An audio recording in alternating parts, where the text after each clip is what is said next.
නමදිමි සැමදා සුගත මුනිදා ජීවිතය මුනි සඳුට පුදමින් නමදිමි සැමදා දහම් දිනිදා ජීවිතය ධර්මයට පුදමින් නමදිමි සැමදා සඟුන් පැහැදා සංගරුවන වෙත දිවිය පුදමින් නමදිමි සැමදා රතන ත්‍රිවිධා තිසරණය වෙත දිවිය පුදමින් සාදු සාදු සාදු.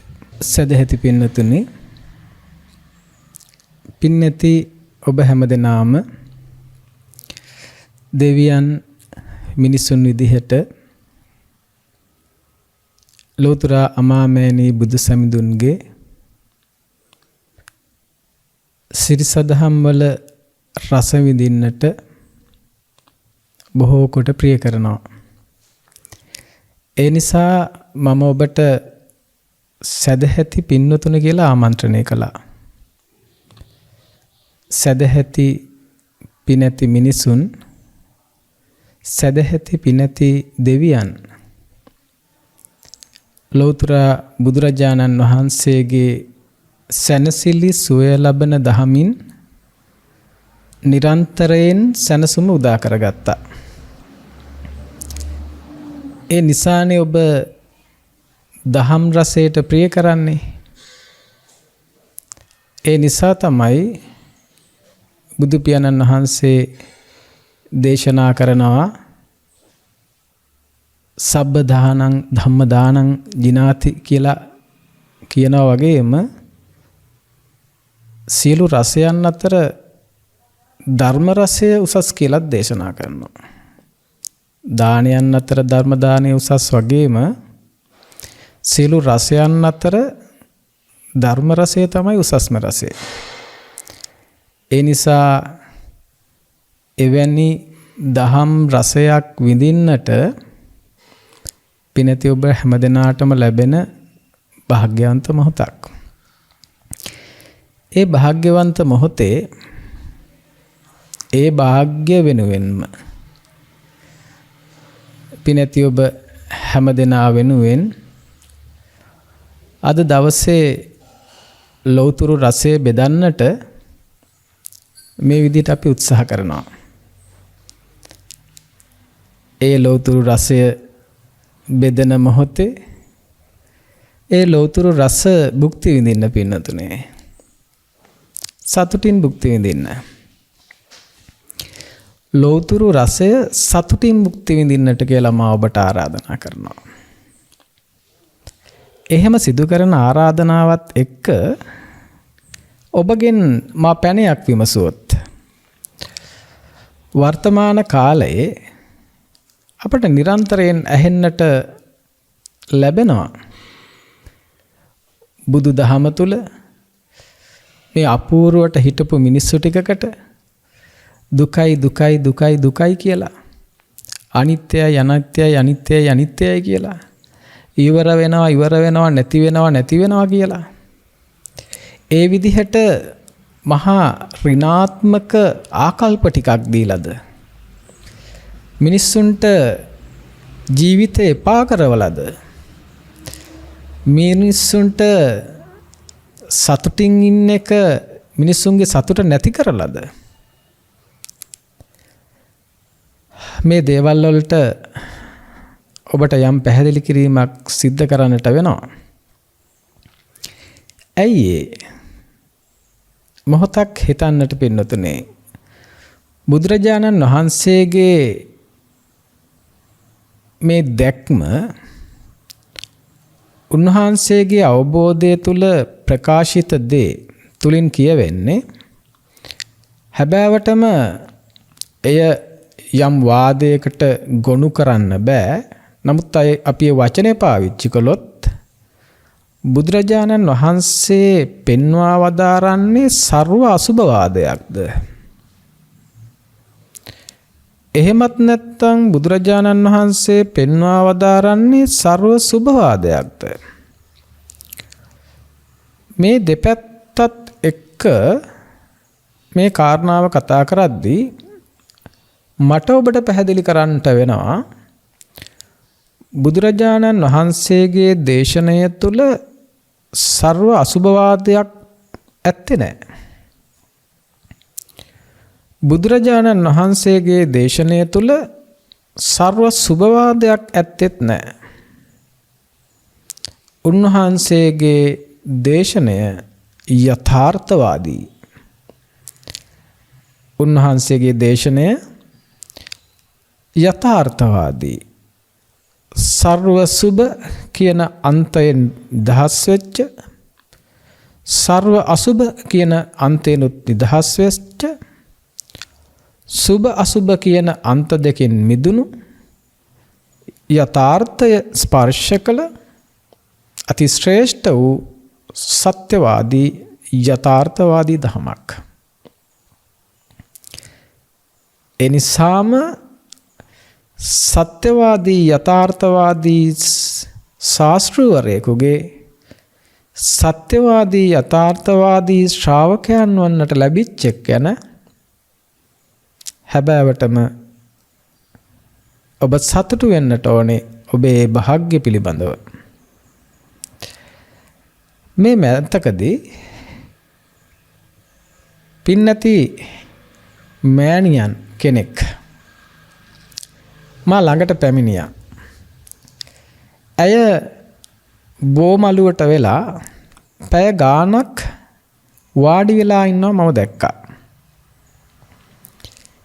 ලොකු කාලයක් බෝමළුවේ ගත කළ නිසා මම මගේ වැඩ කටයුතු ටිකක් අවසන් වුණාම මම හිමින් ඇය ළඟට වැඩම කළා. මේ මෑණියන් ඉන්න තැනින් නැගිටලා අප ළඟට ඇවිත් වන්දනා කරලා බොහොම සන්තාපයෙන් යුතුව, බොහොම කනස්සල්ලෙන් යුතුව, බොහොම දුකින් යුතුව කඳුළු පිරි දෙනෙතින්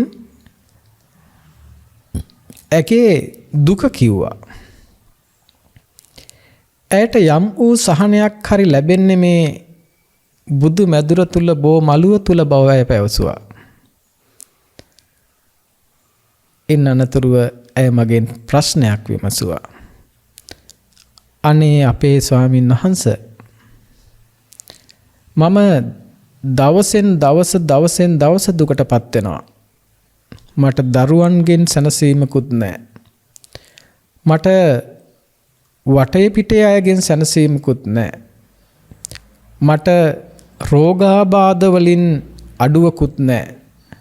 හැම වෙලේම මම කායිකව පීඩා විඳිනවා.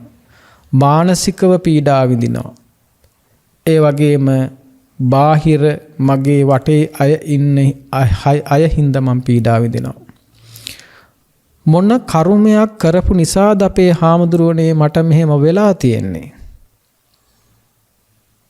ඒ මෑණියෝ මගෙන් අහපු ප්‍රශ්නය. ඇත්තටම පින්නතුනේ ඒ වෙලාවේ ඒ පින්නැති අම්මට මම ඒ ප්‍රශ්නෙට කෙලින්ම පිළිතුරක් දෙන්න ගියේ නෑ. ඒ අම්මගේ ප්‍රශ්නේ මොන කර්මයක් නිසාද අපේ ස්වාමින් වහන්සේ මට මෙහෙම වෙලා තියෙන්නේ? ඇයට උවමනා වුණේ ජාතිය ප්‍රත්‍ය කරගෙන සැකසිච්ච මේ දුක්ඛන්දරාව ඇයට මොකක් නිසා ඇති වුණාද කියලා දැනගන්නයි. නමුත් මේ මෑණියන්ට මං පටිච්ච සමුප්පාද කතාවක්වත් කර්ම විභාගයක්වත් සිද්ධ කරන්න ගියේ නෑ. මං ඒ අම්මට බොහොම කරුණාවෙන් සිහිපත් කළා, අම්මේ මේ අම්මට දුක කියන කාරණාව දැන් හොඳට තේරිලා, හොඳට දැනිලා, ඒ නිසා අම්මා මේ වෙලාවේ අම්මට විවිධ විදිහට ඇතිවෙන කරදර බාධක දුක් දුම්නස් ඇති උනේ කොහොමද කියලා හිතන්න කලින් අම්මා හොයාගන්න, අම්මා අහගන්න, අම්මා උත්සාහ කරන්න. මෙවැනි දුකකට, මෙවැනි ස්වභාවයකට, මෙවැනි උපතකට, මෙවැනි ජීවිතයකට, මෙවැනි සසරකට, මෙවැනි ලෝකයකට නැවත නැවිත් ඉන්නේ කොහොමද කියන එකට උත්තරයක් හොයාගන්න කියලා. මමත් ඔබට යෝජනා කරනවා. අපි බුදුරජාණන් වහන්සේට තේරුණු විදිහට දුකට හේතුව ප්‍රත්‍ය විදිහට තණ්හාව තේරුම් ගන්න වගේ කතාවක් නෙමෙයි මම මේ කියන්නේ. ගොඩාක් අපේ මිනිස්සු අපි මේ විදිහට දුකටපත් වෙලා ඉන්නවා. ඒ නිසා කොහොම මේක වුණාද? ඒක හරියට මේ වගේ ආයුධයකින් පහර කාපු කෙනෙක් ඒ ආයුධය පිළිබඳව හොයනවා වගේ. තුවාලේ සුවපත් කරගන්නට හෝ නැවත එවැනි පහර කෑමකට ලක් නොවන තත්වයටපත් වෙන්නටයි උත්සාහ කළ යුතු වන්නේ. නැවත එවැනි පහර කෑමකට ලක් නොවන තත්වයකට පත්වන්නට උත්සාහ නොකර කවුද මට ගැහුවේ? මොකකින්ද ගැහුවේ? ගහපු ආයුධය හැදුවේ මොකකින්ද? ඒ ආයුධය කොයිතරම් තියුණද ආදී විදිහට එවැනි කරුණු කාරණා පසුපස යෑමෙන් සිද්ධවන්නේ හැබෑවටම තමන්ටත් අර්ථයක් නෙවෙයි, අනුන්ටත් අර්ථයක් නෙවෙයි, අර්ථ ශුන්‍ය කාරණාවක් වෙනුවෙන් වෙහෙසීමක් පමණයි සිද්ධ වෙන්නේ. ඒ නිසා අදහසක් ගන්න පින් ඇති ඔබ හැබෑවටම ඉපදෙන මැරෙන ශෝක කරන දුක් විඳින මේ සසර තුලදී නිරායාසයෙන් එක දිගට අනෝරා වැසි විදිහට දුක් කරදර කම්කටොළු ඔබේ ජීවිතයට කඩාගෙන වැටෙද්දී ඒ දුක් පීඩා කරදර කම්කටොළු මා වෙත කඩාගෙන වැටුනේ ඇයි කියන එක හොයන එක පැත්තකින් දාලා ඔබ උත්සාහ කරන්න නැවතත් එවැනි දුක් කම්කටොළු අනෝරා වැස්සකට නොතෙමෙන ස්වභාවයකට පත්වන්න.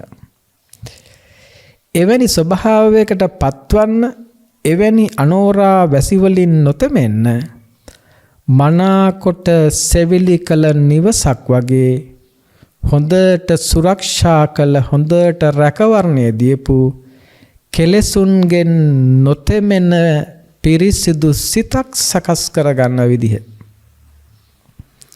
බුදු පියාණන් වහන්සේ හරි අපූර්වට තමන් වහන්සේගේ ශ්‍රාවකයන්ට පෙන්වලා දීලා තියෙනවා. ඒ නිසා එවැනි වූ කෙලෙස් වැස්සෙන් නොතෙමෙන හරි අපූර්වට පිළිවෙලට සෙවිලි කළ සිත් නිවස සකස් කරගන්නටයි ඔබ දක්ෂ වෙන්නට ඕනේ. ඒ නිසා එවැනි සකස්මක් වෙනුවෙන් විශේෂයෙන්ම හිතුවටත් වඩා මහා දැඩි පීඩාවන්ට, දැඩි රෝගාබාධයට, දැඩි දුර්භික්ෂයන්ට, දැඩි අසරණකම් වලට, දැඩි කුසගින්නට, දැඩි කායික පීඩාවන්ට, දැඩි මානසික පීඩාවන්ට, දැඩි ආතතියකට, දැඩි අසහනයකට ලක් වෙලා ඔබ ජීවත් වන සමයක ඔබේ ඒ හිත රැකලා දෙන එක,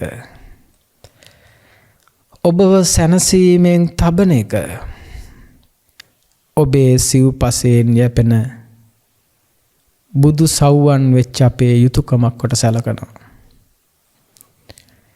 ඒ නිසා ඔබට මේ සැනසීම ලබන මාවත සැනසීමේ කලාව කියලා දෙන්න මේ කාලය පාවිච්චි කරනවා. ඒ කාලය පාවිච්චි කරද්දි හැම මුලින්ම මට සිහිපත් කරන්න උනේ සමහර කෙනෙකුට දැනිලා පෙනිලා තියෙනවා දුකයි දුකයි දුකයි අනිත්‍යයි අනිත්‍යයි අනිත්‍යයි නැසෙනවා ගෙවෙනවා නැසෙනවා ගෙවෙනවා ආදී විදිහට පෙන්වන්නට යද්දී මේ මිනිසුන්ගේ උද්‍යෝගය නැති කරලා මිනිසුන්ගේ සතුට නැති කරලා මිනිසුන්ගේ ධනාත්මක චින්තනය අහුරලා බුදුදහම මිනිසුන්ට විනාශය ගේනවා වගේ එකක්. ඒ සියල්ලට මම කෙටි පිළිතුරක් මෙහෙම දුන්නොත් බුදුදහමේ තියෙන පුංචි කතාවක්. තම තම නැනපමණින් දැනගත යුතු. තම තම නැනපමණින් දැනගත යුතුයි. ලෝකයේ ලෝකීය විෂයක් කොපමණ දුරකට ඉගෙනගෙන ඒ තුලින් තමත් ගුරුවරයෙක් වුණත් තමන් ශාස්ත්‍රඥයෙක් වුණත් තමන් මොනවා හෝ ලෞකික විෂයක් පිළිබඳව ප්‍රඥෙක් විතරයි. ඒ වගේම මූලිකම සරලම ප්‍රාථමිකම මට්ටමේ ශික්ෂණයක්වත් ඇති කරගත නොහැකිව දැඩිව මතට ලොල් වෙච්ච මත්ලෝලියෙකුටත් සමහර වෙලාවට තමන් මත් වුණු මොහොතක තමන් ජීවත් වන අමුතුම කෘතිම ෆැන්ටසි ලෝකයක දකින්න සුන්දරත්වය සත්‍ය විදිහට හැබෑව විදිහට ඔහුගේ මනෝලෝකය තුල ඔහුට මවාපානව වෙන්නට පුළුවන්.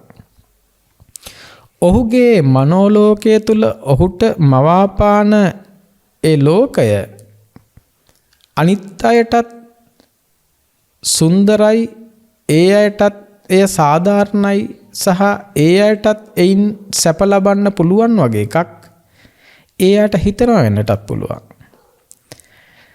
නමුත් ඒ වගේ තැන්වලදී එවැනි අහිංසකයන්ට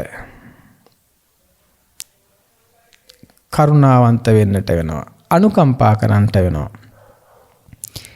ඒකේ අහිංසකයන්ගේ අවිද්‍යාවේ තරම, ඒකේ අහිංසකයන්ගේ මුලාවේ තරම, ඒකේ අහිංසකයන්ගේ නොදන්නාකමේ තරම. විශේෂයෙන් ඔබ දන්නවා සමහර කාරණා සම්බන්ධයෙන්, සමහර වැරදි සම්බන්ධයෙන් මේ සමාජයේ ජීවත් වන සමහර අහිංසක දරුවෝ ඇත්තෝ ඉන්නවා විශේෂ අවශ්‍යතා සහිත. එවැනි අය අතින් නොදැන කර වරදට සමාජයේ નિરાයාසයෙන් සමාව දෙන්න පුරුදු වෙලා තියෙනවා. අන්න අර ඇත්තනොත් ඒ වගේ සමාව ලැබිය යුතු අසරණ අහිංසකයන්. කොටින්ම කියනවා නම් ඒ අයත් විශේෂ අවශ්‍යතා සහිත මානසික කොටසට වැටෙන අය. කායිකව නැති වුණත් මානසිකව විශේෂ අවශ්‍යතා සහිත කුලකයට වැටෙන අය. එනිසා ඒ අයට උත්තර දිදී යන එක අවශ්‍යතාවයක් නැහැ.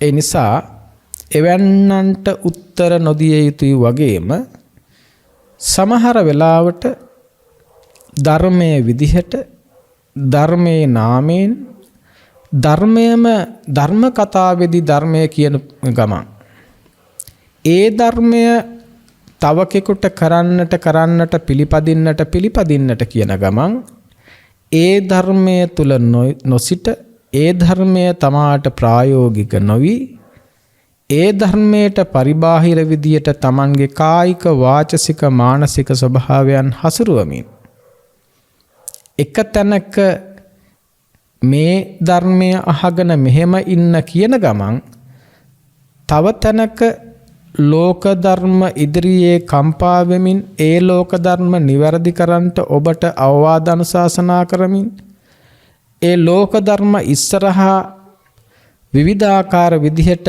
ගැටෙන්නට තමනුත් පත්වෙමින් ගැටීමට අන් අයද ගැටීමට පොළඹවන ස්වභාවයක ක්‍රියාත්මක වෙනවා නම් එවැනි ස්වභාවයන් තුලිනුත් බුදුරජාණන් වහන්සේගේ ධර්මය පිළිබඳව දකින්න නොයා යුතුයි.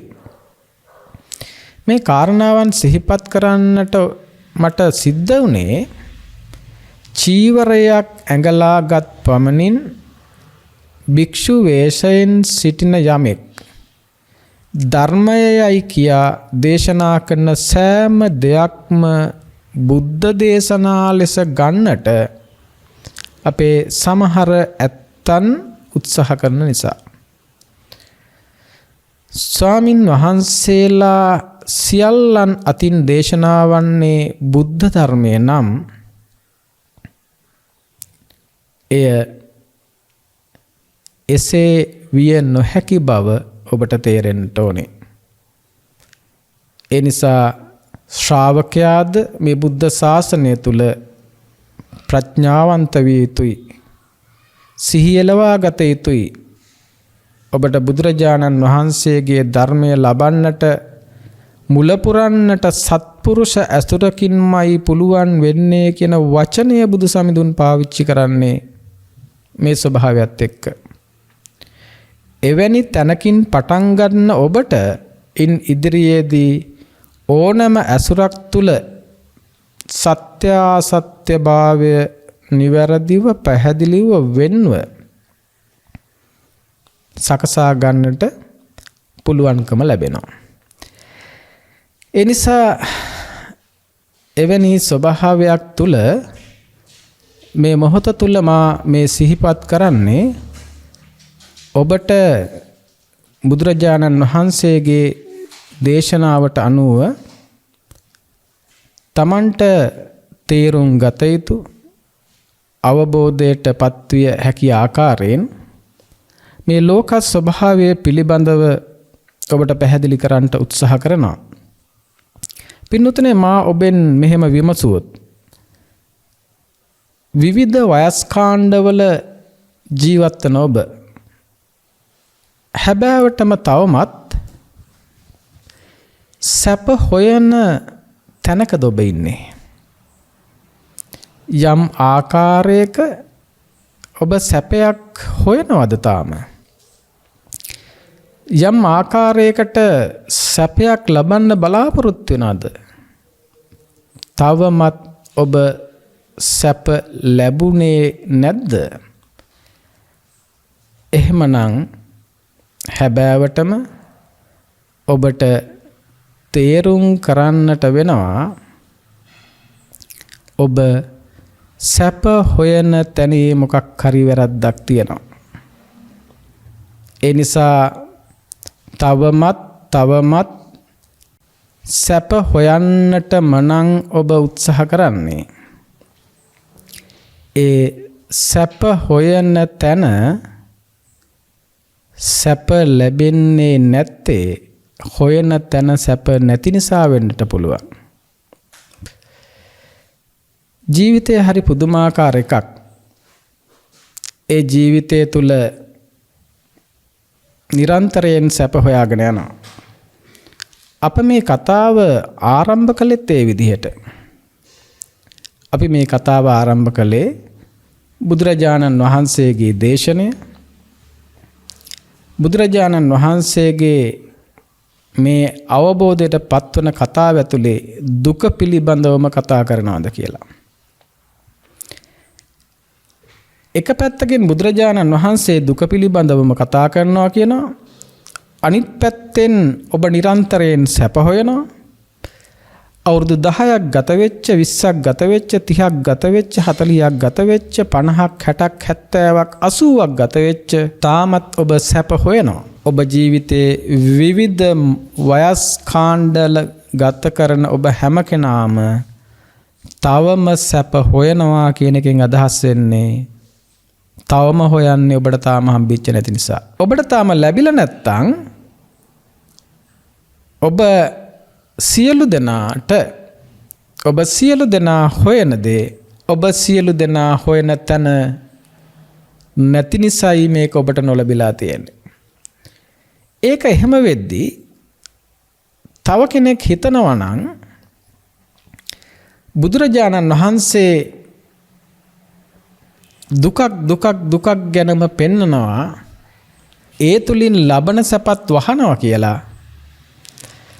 අමුතුවෙන් වසන්නට දෙයක් නැහැ පින්නතුනේ.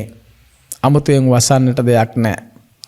බුදුවරු මේ ලෝකේ පහළ වුණත් නැතත් නිරායාසයෙන් අවිද්‍යාව තුල ඉන්න මේ සත්ත්වයේ තුල ඉන්න මේ සත්ත්ව ස්වභාවය අතෘප්තිකරව මහා ආයාසයකින් යුතුව මුළු ජීවිතේ පුරාවටම සැප හොයන ගමනක නිරත වෙලා ඒ කෙනාගේ වයස් කාණ්ඩය කුමක් වුවත් ඒ කෙනා ඒ වයසට සාපේක්ෂ වූ ප්‍රමාණයන්ගෙන් ඒ වයසට සාපේක්ෂ වූ ඉලක්ක වලින් යුක්තව සැප හැවීමේ නොනවතින අරගලයක නියැලෙනවා. දැන් ඒ අයට සැප නොලැබුණේ ඒ අය හොයන තැන සැප නැති නිසා නම් ඒ අය නිරන්තර සැප හොයන සැප ලබන අරගලේ නිරත වී සිටීම තුළ දුකකමයි පවතින්නේ.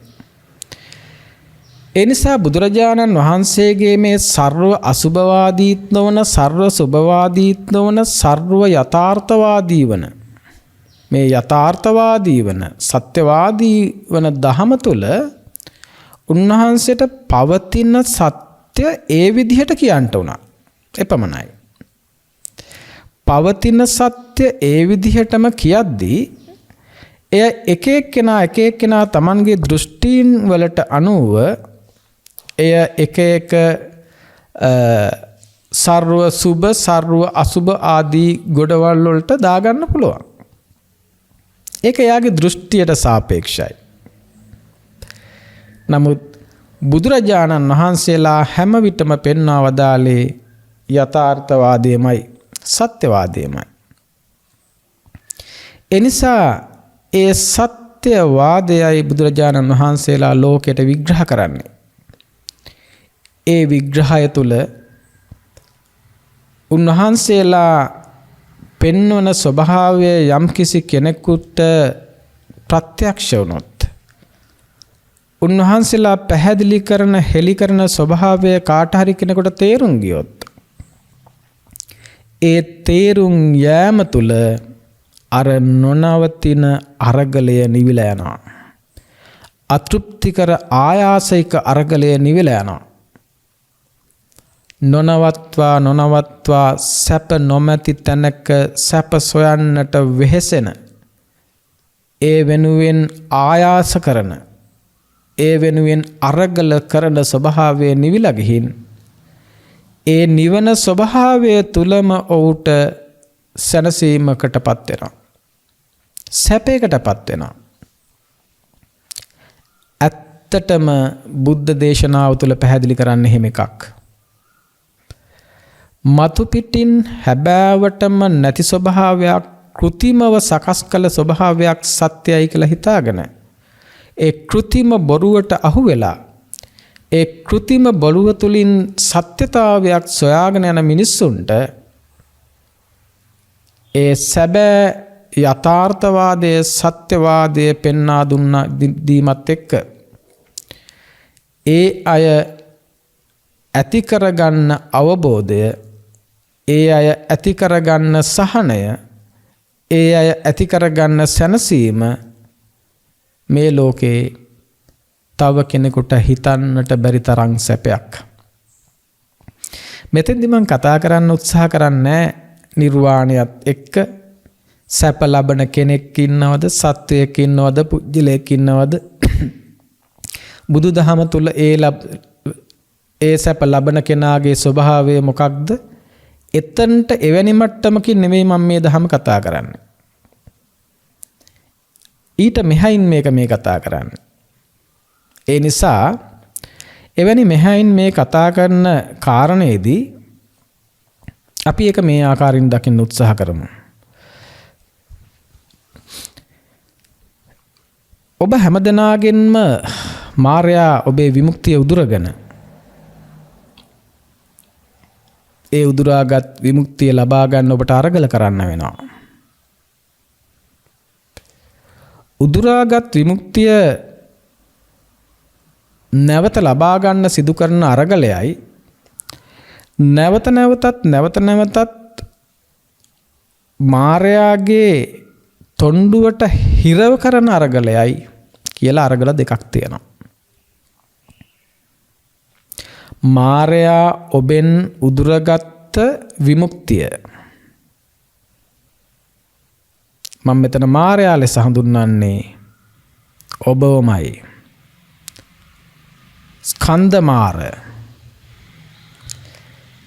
මාරයා ඔබෙන් උදුරගත්ත ඔබේ විමුක්තිය මේ ස්කන්ධ ස්වභාවය මම කියලා අල්ලගෙන එය එසේ අල්ලගෙන මම මගේ ආත්මය ලෙස හදාගත්ත දවසේ ඉඳන්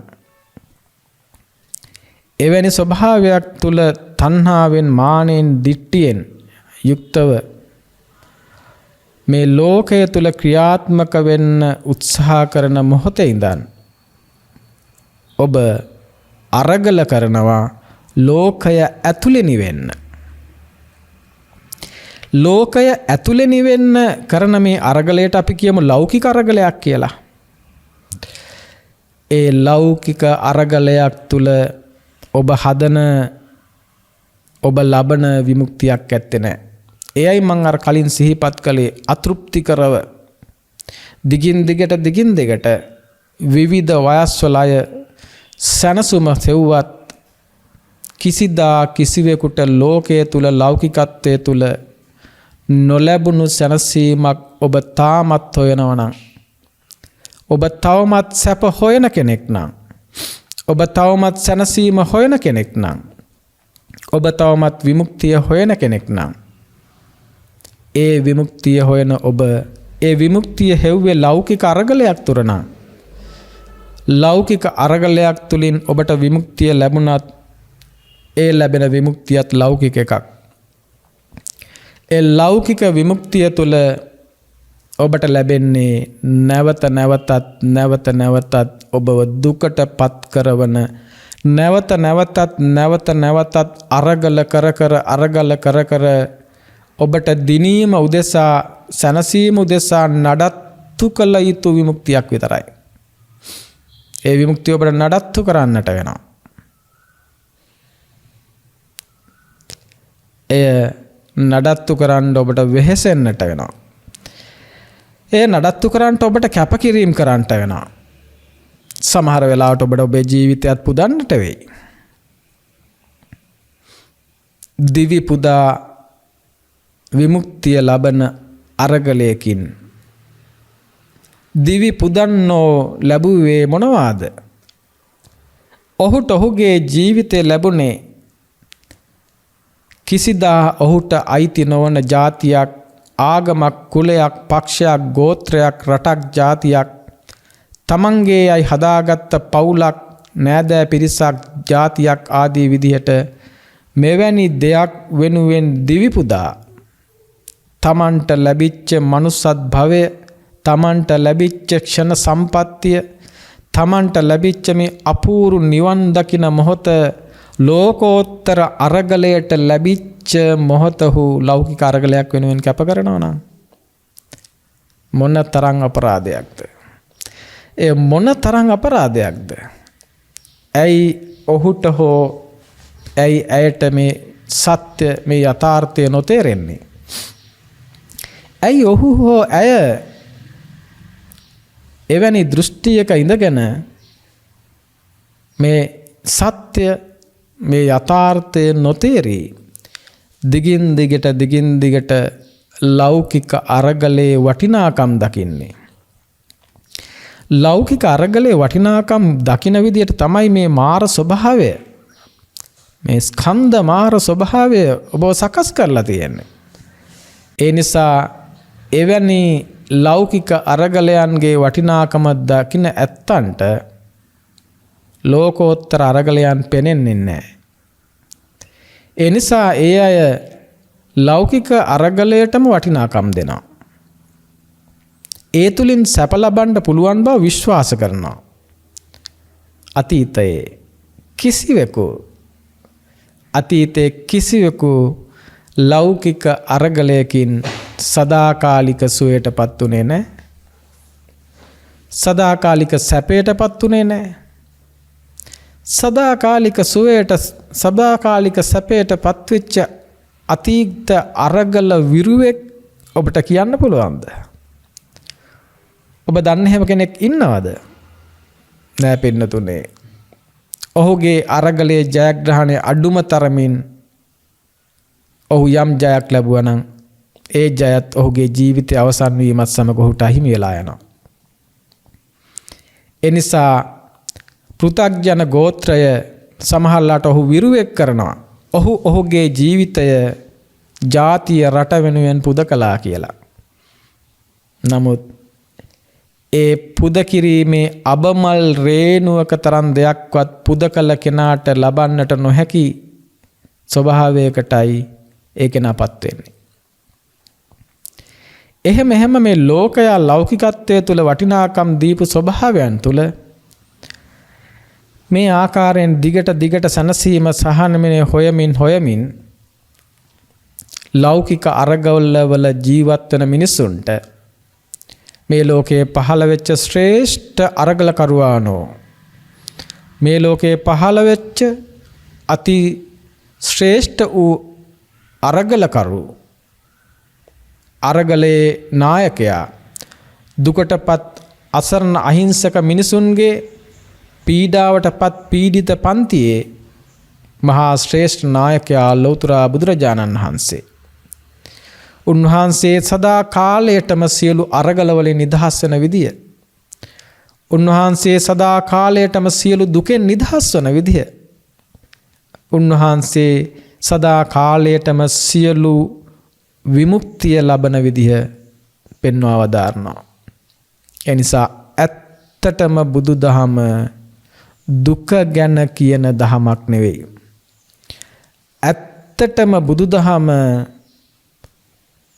දුක හට ගැනීම නැවත දුක හට නොගන්න තැනකට සකස් කරන දහමක්. එනිසා කාට හරි කෙනෙකුට හිතෙනවා නම් බුදුරජාණන් වහන්සේ බුදුදහම තුලින් දුක ගැනම දුකටම පමුණුවන ස්වභාවයක් තමයි පෙන්වා වදාළේ කියලා, ඇත්තටම එහෙම එකක් නෙවෙයි. නිරායාසයෙන්ම අමුතුවෙන් සත්වයා දුකට පත් කරවන තැනකට යවන්න දෙයක් නැහැ. කොහොමත් සත්වයා දුකක් තුලමයි ඉන්නේ. කොහොමත් සත්වයා දුකට ඇදී යන ස්වභාවයකමයි ඉන්නේ. එනිසා බුදුරජාණන් වහන්සේලා මේ අරගලය තුල සිද්ධ කරන්නේ කොහොමත් දුකට ඇදී යන ස්වභාවයකම සිටින සත්වයාට ඔබ සිටින්නේ එවැනි ස්වභාවයකයි කියලා ඔප්පු කරලා පෙන්නනවා. ඇයි ඔහු සිටින්නේ එවැනි ස්වභාවයක වුණාට ඔහු දන්නේ නැහැ ඔහු ඉන්නේ එහෙම ස්වභාවයක කියලා. ඔහු සිටින්නේ එහෙම ස්වභාවයක කියලා නොදන්න කෙනාට ඒ නොදන්න අසරණයට නොදන්න දේ කියලා දෙනවා. නොදන්න අසරණයට නොදන්න දේ කියලා දෙද්දී මුලාව තුල ඉන්නේ ඇත්තෝ මාරයාගේ තොණ්ඩුවට අහු වෙලා ඉන්නේ ඇත්තෝ, මාරයාගේ මුලාවට අහු වෙලා ඉන්න අය හිතන්නේ අනේ මේ දුක ගැනමයි නැතිවීම ගැනමයි ගෙවීම ගැනමයි නැසීම ගැනමයි මේ කියන්නේ කියලා. ඇත්තටම සත්වයා පවතින එහෙම ස්වභාවයක නම් නැසෙන, ගෙවෙන, අවසන් වෙන, ඉවර වෙන, මැරෙන, ලෙඩ වෙන, දුර්වල වෙන ස්වභාවයක නම්, දුර්වල වෙන ස්වභාවයක ඉන්න කෙනාට දුර්වල වෙනවා කියන කාරණාව පේන්නේ නැත්නම් ඒක කියලා දුන්නාම ඇති වරද මොකද්ද? මැරෙන ස්වභාවයේ උරුම කරගත්ත කෙනාට මැරෙන බව අමතක වෙලා නම් මැරෙන බව කියලා දුන්නාම ඇති වරද මොකද්ද? ගෙවෙන ස්වභාවයේ උරුම කරගත්ත කෙනාට ගෙවෙන බව දකින්න සිහියලව ගන්න බැරි නම් ඒ අසීය දුරු කළා ගෙවෙන බව කියලා දුන්නාම වෙන්නේ වැරද මොකද්ද? බුදුරුවා කියලා දෙනවා ජීවිත මදයෙන් ඉන්න ඇත්තන්ට, ආරෝග්‍ය මදයෙන් ඉන්න ඇත්තන්ට, යොබ්බන මදයෙන් ඉන්න ඇත්තන්ට, ලාභ මදයෙන් ඉන්න ඇත්තන්ට විතරක් නෙමෙයි මේ තව මේ ධර්ම මාර්ගයේත් හොඳ මදයන් තියෙනවා. ඉද්දි මද, ඊළඟට මගඵල ලැබ වගේ මගඵල මදේ වගේ දේවලුත් තියෙනවා. සමහර ඇත්තෝ ඉද්ධින් නිසා මදයටපත් වෙනවා. අභිඥා නිසා මදයටපත් වෙනවා. ඊළඟට ධාන නිසා මදයටපත් වෙනවා. එහෙම දේවලුත් තියෙනවා.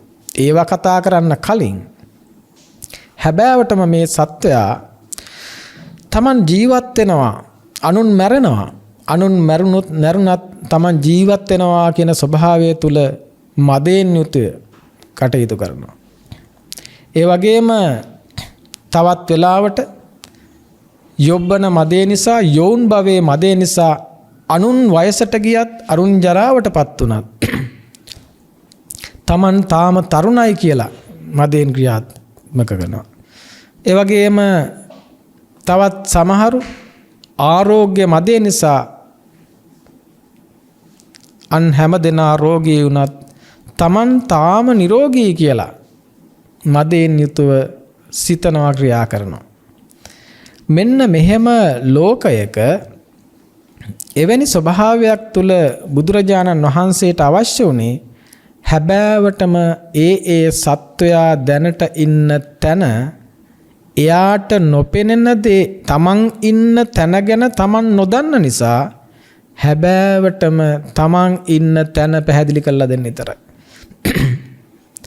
දුකක ඉන්න කෙනාට තමන් ඉන්නේ දුකක කියලා නොපෙනෙද්දී, තමන් ඉන්න තැන තමන්ට නොපෙනෙද්දී, පිටින් කෙනෙක් තමන් ඉන්න තැන තමන්ට කියලා දෙද්දී ඒ කෙනාට තේරෙන්නේ ඒක වදයක් විදියට.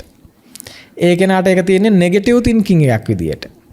ඒ කෙනාට ඒක තේරෙන්නේ එයාව දුකට ඇදලා දැම්ම විදියට. දුකට ඇදලා දැම්ම නෙවෙයි පින්නතුනේ. කොහොමත් ඉන්නේ දුකක තමයි. කොහොමත් ඉන්නේ දුකක වෙච්ච කෙනාට ඔයා ඉන්නේ දුකක කියලා කියනවා. දුකක ඉඳගෙන ඉන්නේ සැපක කියලා හිතන් ඉන්න කෙනෙකුට. හරියට මත්ද්‍රව්‍ය ගත්තාම හීන ලෝකවල, ෆැන්ටසි ලෝකවල වගේ මත් වෙලා අමුතුම ලෝකෙක සමහර වෙලාවට ඒ කෙනා මුඩුක්කුවක, කාණුපල්ලක, මාළු ලෑල්ලක, මහා කාන්තාරක ඉඳගෙන දැඩි මත්ද්‍රව්‍යයෙන් මත් වෙලා ඒ මත්ද්‍රව්‍ය වල මත් වීම තුළ ඔහුට මවලා පෙන්වන දැන් ඔහු දිව්‍ය ලෝකෙක ඉන්නවා වගේ. අන්න එවැනි සුන්දර ලෝකක ඉන්න බවට ඔහුට මොහොතකට, ෂණයකට මවලා දීලා මොනවද? මත්ද්‍රව්‍ය ටික. මත්ද්‍රව්‍ය වල බලය අඩුවීමත් එක්ක ඔහුගේ පාරාදීසයෙන්, සුන්දර ලෝකයෙන්, දිව්‍ය ලෝකයෙන් ආය අර කියන කාණුපල්ලට ඇදම් වැටෙනවා. මේ අවිද්‍යාවත්, මේ මුලාවත්, මේ මාර ධර්මයන්, මේ සත්වයා හැබෑවටම ඉන්නේ දුකක් තුල වුණාට දුකක් තුල නෙවෙයි ඉන්නේ, සැපක් තුලයි ඉන්නේ කියලා පෙන්නන විදිහට මේ අර මාර ධර්ම නැමැති මත්ද්‍රව්‍යයන් අවිද්‍යාව තුලින් එන්නත් කළා. අවිද්‍යාව තුලින් එන්නත් කළා. අන්නේ එන්නත ක්‍රියාත්මක වෙනකන් ඒ අය අර කකුලුවා හැලිය රත් වෙනකන් ඒක ඇතුලේ නටනවා වගේ මේ ලෝකය ඇතුලේ නොකරන දෙයක් නැහැ.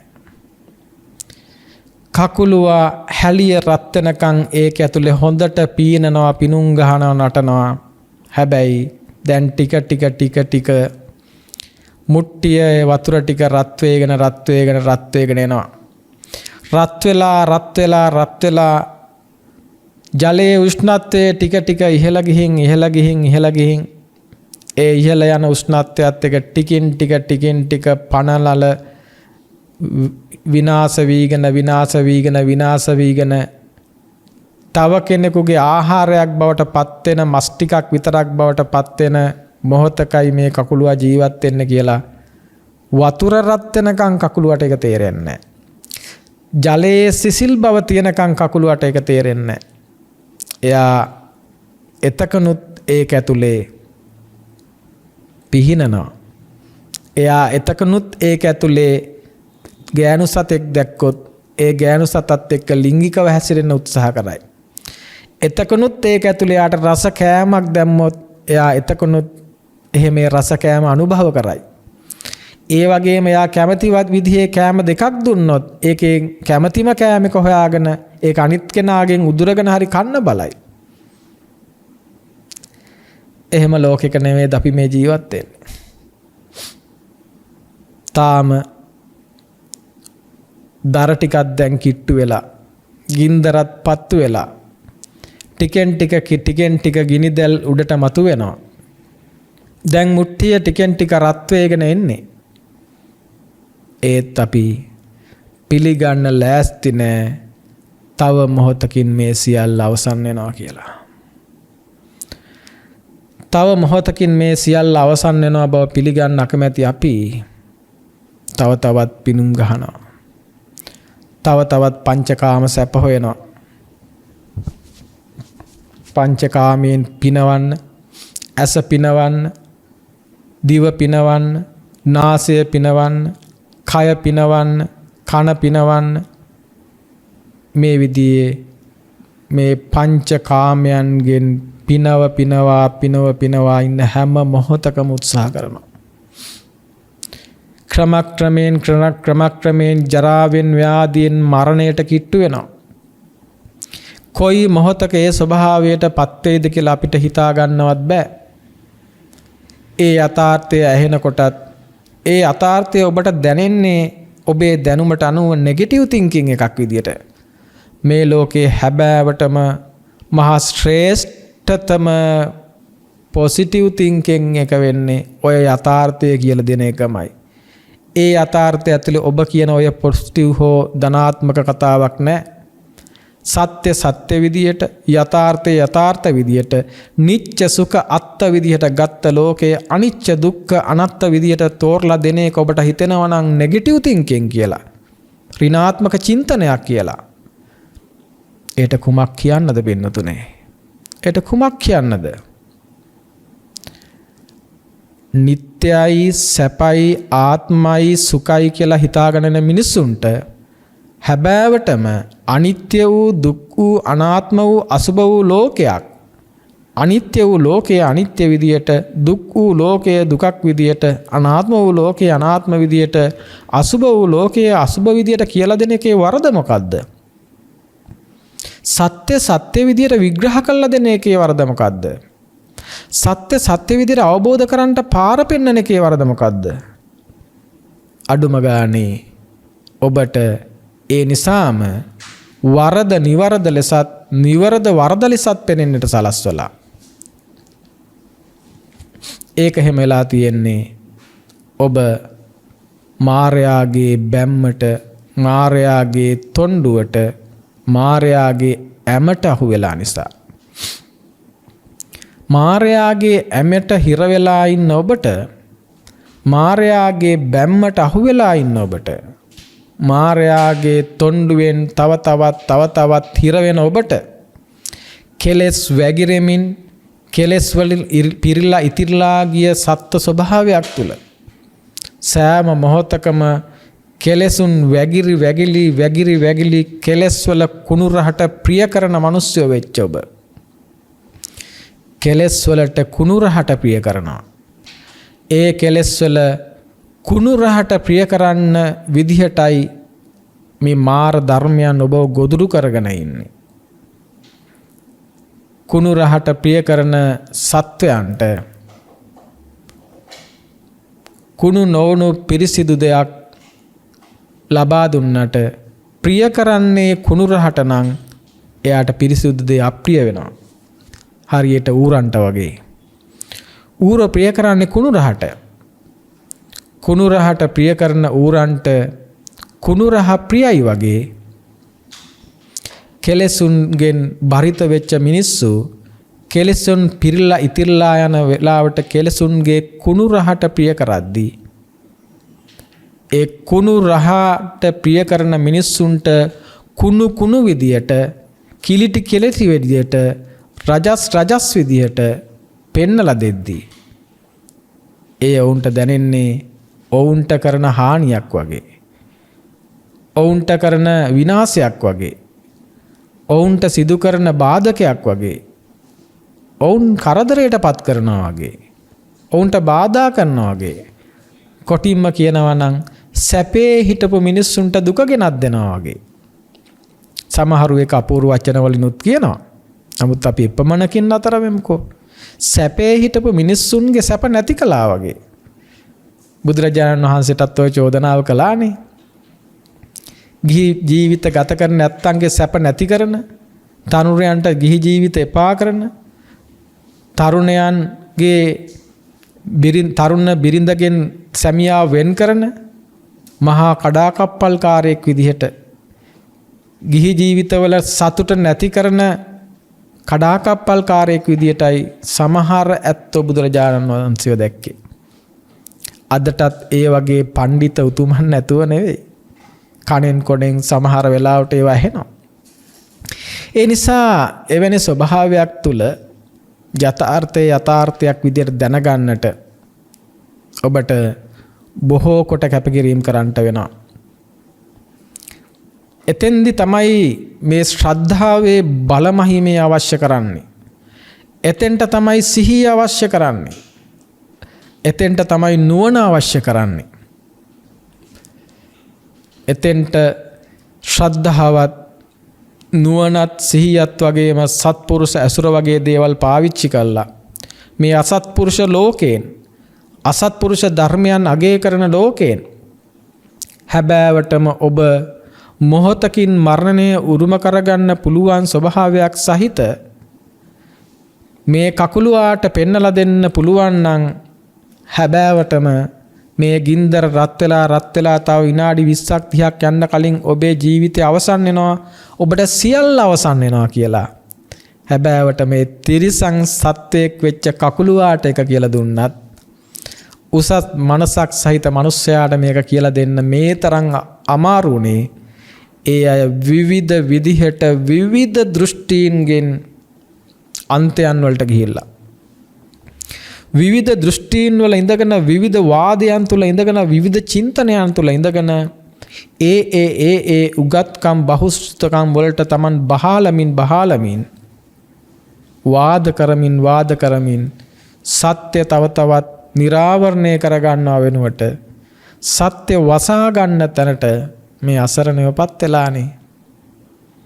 ඉතින් කෙසේනම් එවන්නන්ට උදව් කරන්නද කියන එක පිළිබඳව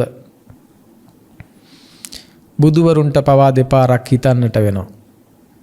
ඒ තරම් අසීරුයි අවිද්‍යාවෙන් මුලා වෙච්ච, අවිද්‍යාවෙන් අන්ධ වෙච්ච, තණ්හාවෙන් මුලාවටපත් වෙච්ච, ඒ වගේම තණ්හා මාන දිට්ඨීන්ගෙන් බැඳුණු මේ සත්ත්ව ස්වභාවයන්ට යථාර්ථය පෙන්වලා දෙන එක.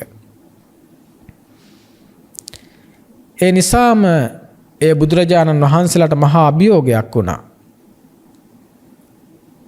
ඒ අභියෝගය ජය ගන්න තරම් බුදුරජාණන් වහන්සේගේ පාරමී ගුණ මහන්තය අති ප්‍රබලයි. ඒ නිසාම උන්වහන්සේගේ සියුම් සම්බුද්ධ ඥානය, උන්වහන්සේගේ වාග් විලාශය, උන්වහන්සේගේ පරිචිත වූ අවබෝධය, උන්වහන්සේගේ මහා කාරුණික බව, මහා මෛත්‍රිය, උන්වහන්සේ සතු සියලු ආකාරයේ ප්‍රබුද්ධ භාවයන් සත්වයා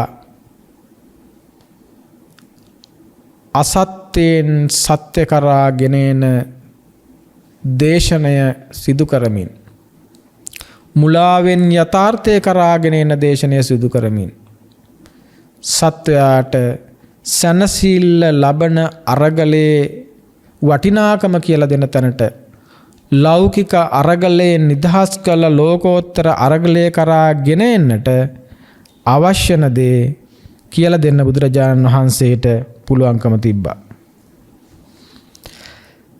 එහෙම ස්වභාවයක් තුළට ඔබපත් වෙද්දී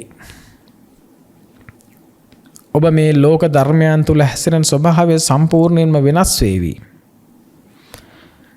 ඔබට තේරෙනවා නම් ඔබ කොයි තරම් මේ ලෝක ධර්මයන් Tamanට කැමති විදිහට නඩත්තු කරන්න, Tamanට කැමති විදිහට සකස් කරන්න උත්සාහ කළත් ඒ සියලු ස්වභාවයක් තුළ Tamanට රිසිසේ නඩත්තු කළ හැකි, Tamanට රිසිසේ පැවැත්විය හැකි කිසිම ධර්මයක් මේ ලෝකයේ තුල නැති බව Tamanට තේරෙනවා නම් ඒ මොහොතේ සනසිල්ල ඉන්න පුළුවන් වේවි.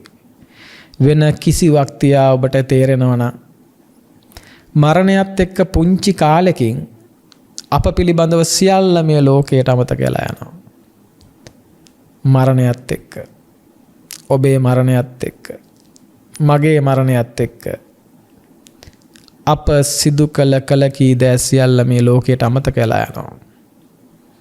දවසකින් දෙකකින්, දවස් 7කින්, මාසකින් දෙකකින් කඳුළු සැලීම්, ශෝක කිරීම, දුක් වීම සියල්ල අවසන්. ඉන් පස්සේ ඒ අය නැවතත් සිනාසීම පටන් ගන්නවා. එය ඔබේ දරුවාද, ඔබේ බිරිඳද, ස්වාමියාද, ඔබේ ඥාතීන්ද, ඔබට ආදරය කරපු ඔබේ රසිකයන්ද, ඔබ වීරයෙක් කළ ඔබේ රටවැසියන්ද, කවුද කියන එක අදාළ නැහැ. එවිට ඔබ ඔවුන්ගේ ජීවිතවල ශුන්‍යයි. ඔවුන් තුළ ඔබ ශුන්‍යයි. ඒ නිසා එවැනි ලෝකයකයි ඔබ ජීවත් වෙන්නේ. ඔබට එය තේරෙනවා නම් එවැනි ස්වභාවයක් තුළ ජීවත් වන කෙනෙක් මම කියලා ඔබ මහා කැපකිරීම කරගෙන ඔබ දුක් විඳගෙන එකිනෙකාගේ හිතවත්කම් නඩත්තු කරන්න දුක් විඳින එක නතර කරાવી. ඒ කුමන ආකාරයේ කැපකිරීමක් සිදු කළ ඒ දේවල් නඩත්තු කළත් ඔබට අවසානයේ උරුම වෙන දෙයක් නැහැ. ඒ කැපකිරීම සිදු කරනකන්, නඩත්තු කිරීම සිදු කරනකන් ඔබ දුක් විඳිනවා හැරෙන්නට.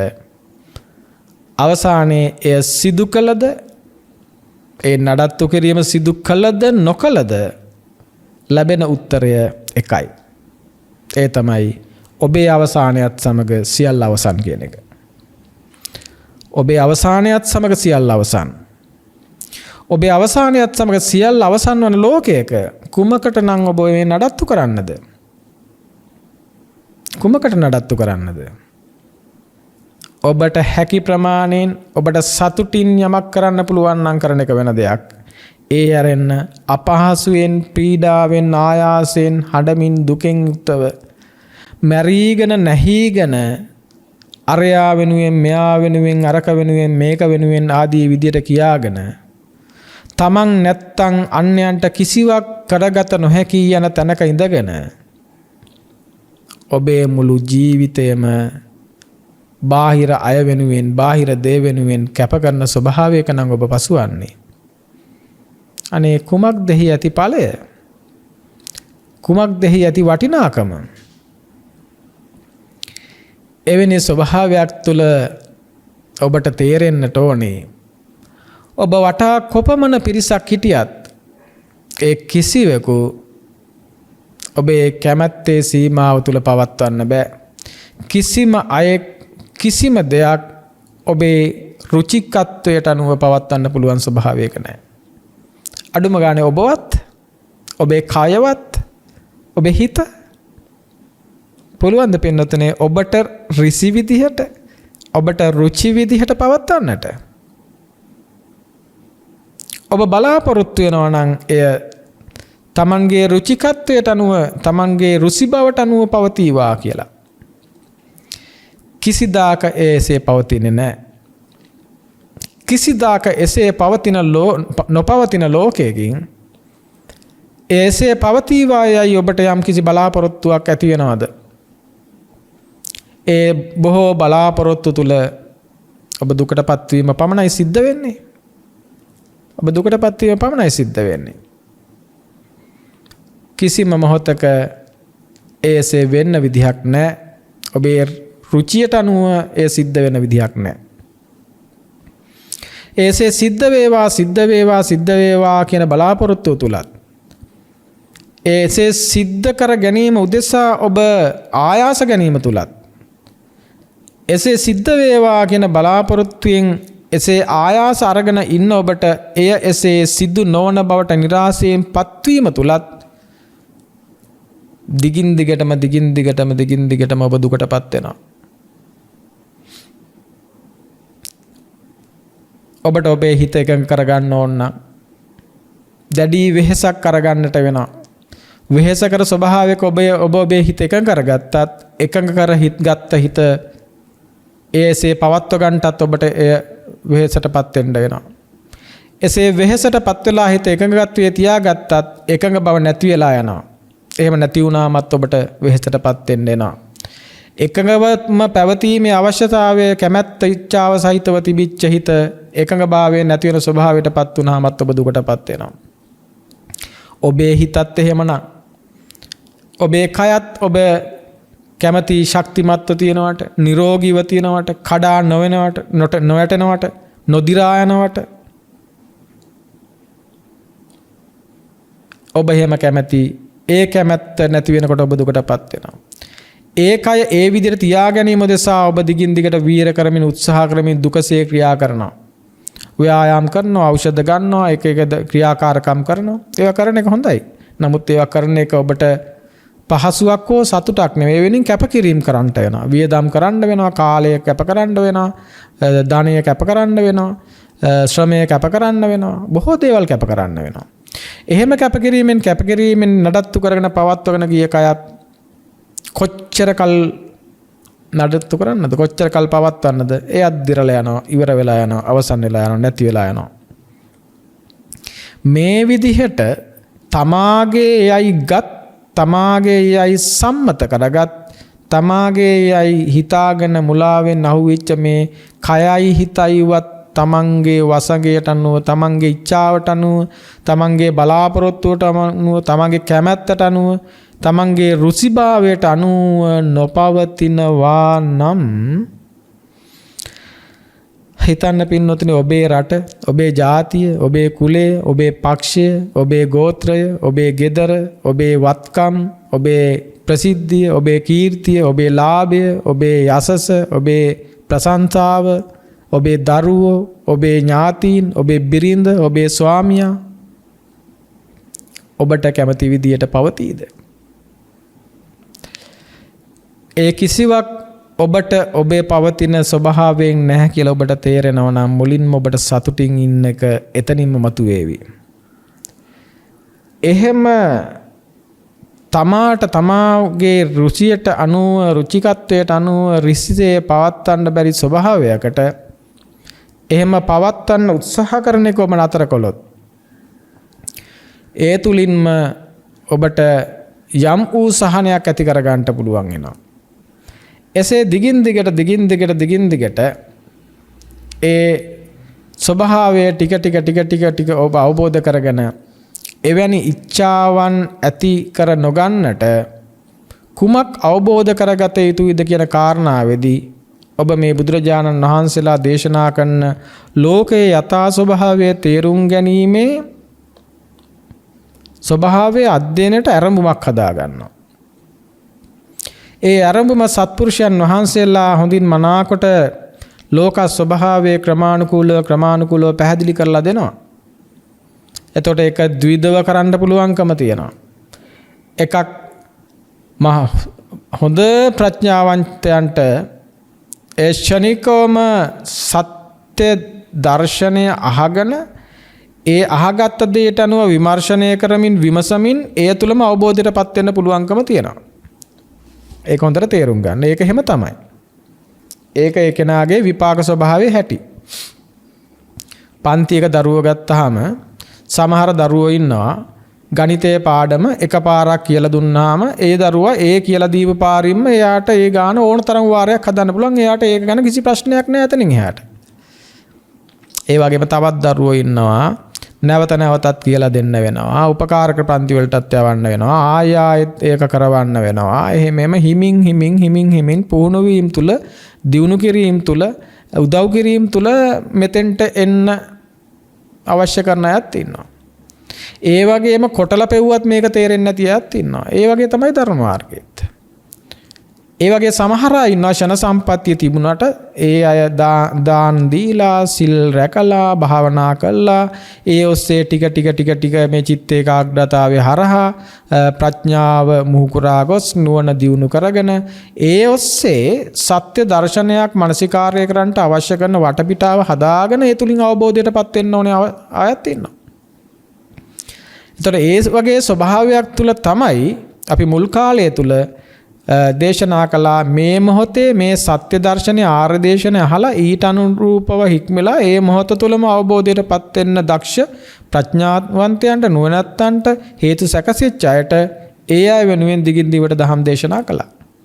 ඒ වගේම තවත් කොටසක් ඉන්න අර විදියට ඒ අවශ්‍ය කරන අඩුපාඩුව සපුරාගෙන විත් ඒ ඔස්සේ ඇති කරගන්න සිතේ ශක්තිමත් භාවයක් තුල ඉඳගෙන මේ යථාර්ථය දකින්න අවශ්‍ය කරන තැනකට රැගෙන විත් එතන ඉඳන් අර සත්‍යම දකින්න අවශ්‍ය කරන අය ක්‍රමානුකූලව සෙමින් ගොඩනගෙන ගමනක් තුල ගොඩනගාගෙන විත් එතෙන්ට රැගෙන එන්නට මේ ද්විද ස්වභාවය තුලම බුදුරජාණන් වහන්සේ මේ මාර්ගය විග්‍රහ කරනවා. ඒ නිසා මාර්ගය කුමක් වුණත් ඒ සෑම මාර්ගයක් තුලම විග්‍රහ වන්නේ හැබෑවටම මේ සත්වත්වයේ තුල ගොඩනැගුණු දුක නැවත සකස් නොකරන ස්වභාවයකට නැවත සකස් නොවන ස්වභාවයකට පත්වන්නේ කෙසේද කියලා එකයි. ඒ ඇරෙන්න මගේ කර්ම නිසාද මොකක් නිසාද මට මේ තත්ත්වයටපත් වෙන්න උනේ ඇයිද අයියෝ මට මේ ජීවිතේ දැන් එපා වෙලා මටමයි මේ හෙනගෙඩි සියල්ලම කඩාගෙන පාත් වෙන්නේ ඒ නිසා දිගට මං තව තවත් මේ තත්ත්වයටපත් වෙන්නේ මොනවා නිසාද කියලා හොයන එකට වඩා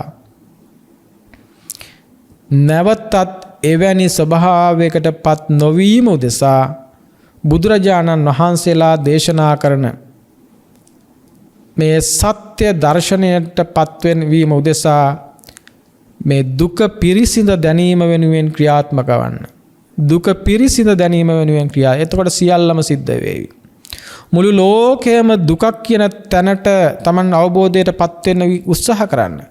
දුක පිරිසිඳ දකිමින් මුළු ලෝකයම දුකක් බවට Tamanට ප්‍රත්‍යක්ෂ වෙනකොට ඒ ලෝකෙත් එක්ක පැටලෙන්න දෙයක්, ඒ ලෝකෙත් එක්ක ඇලෙන්න දෙයක්, ඒ ලෝකෙත් එක්ක ගැටෙන්න දෙයක්, ඒ ලෝක ඇතුලේ සකසන්න දෙයක්, ඒ ලෝක ඇතුලේ නිවැරදි කරන්න දෙයක් නැතු යනවා. ඒ ලෝක ඇතුලේ නිර්වින්දනයකටපත් වෙනවා. ලෝකයෙන් මිදෙනවා. ලෝකයෙන් මිදිනකොටම ලෝකෝත්තර ස්වභාවයකටපත් වෙනවා. අන්නේ ලෝකෝත්තර ස්වභාවය තුලයි අරගලේ නිමා වෙන්නේ. ඒ ලෝකෝත්තර ස්වභාවය තුලයි හැබෑවටම අරගලය ලෝකෝත්තර අරගලේ නිමාව. බෝධිසත්වයෝ අසංඛ්‍ය 4කුත් කල්ප ලක්ෂයක් පුරාවට අරගල කරන්න උනා උන්වහන්සේට. දවසක් දෙකක් නෙමෙයි. අසංඛ්‍ය 4කුත් කල්ප ලක්ෂයක් පුරාවට අරගල කරලා මායයත් සමග මායයාගේ තොණ්ඩුවත් සමග අවිද්‍යාවත් සමග තණ්හාවත් සමග සිදු කළ මේ අරගලෙන් ඒ මහා බෝසතුන්ට බොමැඩ මුලදී උන්වහන්සේ සදාකාලික ජයග්‍රහණයකට පත් වෙලා විමුක්තියටපත් වුණා. ඒ විමුක්තිය නැවත සකසිය යුතු එකක් නෙවෙයි. ඒ විමුක්තිය නැවතත් අලුත් වැඩියා කළ යුතු එකක් නෙවෙයි. ඒ විමුක්තිය ලැබපු විමුක්තිය නැවතත් ආපස්සට ඇදිය හැකි එකක් නෙවෙයි. ඒ විමුක්තිය නඩත්තු කළ යුතු එකක් නෙවෙයි. ඒක පරිපූර්ණයි. ඒ විමුක්තිය උදා කරගත්ත කෙනාට නැවතත් ඒ විමුක්තිය රකින්න දෙයක් නැහැ. ආරක්ෂා කරන්න දෙයක් නැහැ. සියලු බැඳීම් වලින් නිදහස්.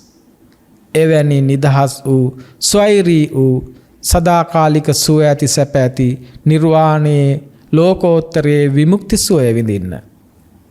එවැනි අරගලයක් උදෙසා පිනැති ඔබගේ සිත් සතන් යොමු වේවා. ප්‍රඥා රූපවාහිනිය තුලින් ඔබ වෙත නිවීමේ සැනසීමේ මම්පෙත් විවර කරන්නට, දොරගුළු විවර කරන්නට ඔබ වෙනුවෙන් කරුණාවෙන් මෛත්‍රියෙන් සිරිසදහම් දායාදය සිද්ධ කරන්නට කටයුතු කරන්නේ තලකිරියාගම දඹුල්ල ලිපිණියේ පදිංචි එච්.කේ. ජිනදාස පින්වත් මහත්මයා විසින් අද දවසේ මේ ආකාරයෙන් මේ උතුම් සිරිසදහම් දාණය දෙව් මිනිසුන්ට පූජා කරමින් එතුමාණන් අරමුණු කරනවා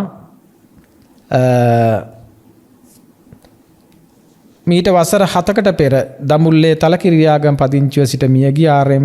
සෝමාවතී සෙනෙහබර මෑණියන්ට, මාතර කිතලගම පුවක්වත්තේ පදිංචිව සිට මියගිය බී.ඩබ්ලිව්. තිලකහාමි මෑණියන් සහ එච්.කේ. එමානිස් පියාණන්ට, ගාල ඉමදුව උඩවත්ත කෝදාගොඩ පදිංචිව සිට මියගිය ඩබ්ලිව්.ඒ. ආරියරත්න පියාණන්ට, කුරුණෑගල වෑඋඩ පදිංචිව සිට මිය පරලොව ගිය පී.ජී.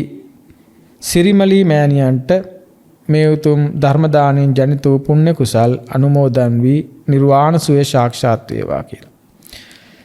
ඒ වගේම සුජීවත්ව සිටින එච්.කේ. ජිනදාස පියාණන්ටත්, එච්.කේ.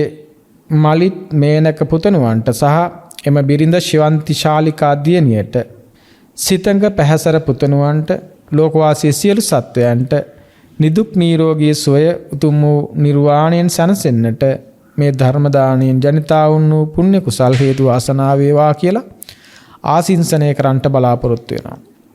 බොහෝම පුණ්‍යවන්ත එච්.කේ. ජිනදාස පින්නති මහත්මයා අද දවසේ මේ ආකාරයෙන්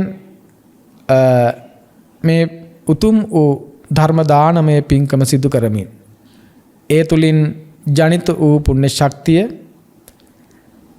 එච්.කේ. ජිනදාස පින්වත් මහත්මයාටත්, පවුලේ දූ දරුවන් ඇතුළු සියලුම දෙනාටත් මේ උතුම් මහානීය කුසල සම්භාරය ලෝකෝත්තර වූ ආර්ය වූ කුසල සම්භාරයක් බවට පත්ව ඒ තුලින් සියලු ආකාරයේ සැනසීම සහනය සතුට උදා කරගන්නට, ලෝකේ යථාර්ථය ප්‍රඥාවෙන් අවබෝධ කරගන්න, දුක දුක විදිහට, සැප සැප විදිහටත්, දුක ඇති තැන ඒ විදිහටත්, සැප ඇති තැන ඒ විදිහටත්, ලෝකය දුකයි ලෝකෝත්තරය සැපයි කියන තැනට පැමිණෙන්නටත්, ඒ නිසා දුක ඇති ලෝකයෙන් මිදිය යුතුයි, සැප ඇති ලෝකය ස්පර්ශ කළ යුතුයි කියන තැනට එන්නට, ඒ වෙනුවෙන් ලෝකයෙන් මිදෙන්නට, ලෝකෝත්තරය ස්පර්ශ කරන්නට, ලෝක ධර්මයන් විනිවිද දකිමින් ලෝකයෙන් මිදී ලෝකෝත්තර සුව ලබන්නට ඒ පින්නත් හැම දෙනාටම මේ උතුම් ධර්ම දේශනාව විකසේ හේතු වාසනා වේවා කියලා ආශිංසනය කරනවා. ඒ වගේම ඒ නම් සඳහන් කළ එච්.කේ. ජිනදාස පින්වත් මහත්මයා නමින් මිය පරලොව ගිය, ඒ පවුලේ සියලු දෙනා නමින් මිය පරලොව ගිය මෑණිවරුන්, පියවරුන්, සහෝදර සහෝදරියන් ඇතුළු සියලු සහලේ ඥාතීන්ට, ඒ නම් සඳහන් කළ නොකළ සියලු සහලේ ඥාතීන්ට මේ සියලු කුසල සම්භාරය එකසේ ප්‍රත්‍ය වී හේතු වී වාසනා වී ඒ ඇත්තන්ටත් නිවන් මඟ රුවන් දොරට විවර කරගන්නට යම් හෝ උපකාරයක් වේවා, ශක්තියක් වේවා කියන අදහසින් ඒ සියලු ඥාතීන්ටත් එය ආශිර්වාදයක් විදියට, පුණ්‍යානුමෝදනාවක් විදියට, මේ උතුම් වූ පුණ්‍ය දානයක් විදියට මේ මොහොතේ දන් දෙනවා. සියලු දෙවියෝ දේවතාවෝ මේ සියලු කුසල සම්භාරය, ලෝකෝත්තර කුසල සම්භාරය අනුමෝදන්ව සියලු දිව්‍ය භාවය තුල නිවෙන සනසන මාවත ස්පර්ශ කරන්නට ශක්තිය ධෛර්යය ලැබේවා කියලා දෙවියන්ටත් පුණ්‍යානුමෝදනා සිද්ධ කරනවා. ආකාසට්ඨා ච බුම්මට්ඨා දේවා නාග මහිද්దికා පුඤ්ඤන්තං අනුමෝදිත්වා චිරන් රක්칸තු ශාසනං චිරන් රක්칸තු දේශනං චිරන් රක්칸තු ත්වං සදාති. දස බල බුදුන් නම් සෙල් මුදුනතින් මතු නිවන් නම් මහා සමුදුර කෙලවර කොට ඇති දසතින් අරියටඟි මග සිහිලින් සිහිල්ලු නිති සුවදෙන ජිනවදන් ගඟ බෝකල්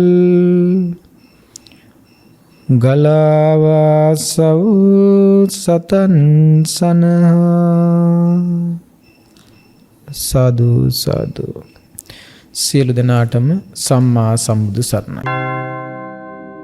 මෝහක්ඛයෝ නිබ්බානං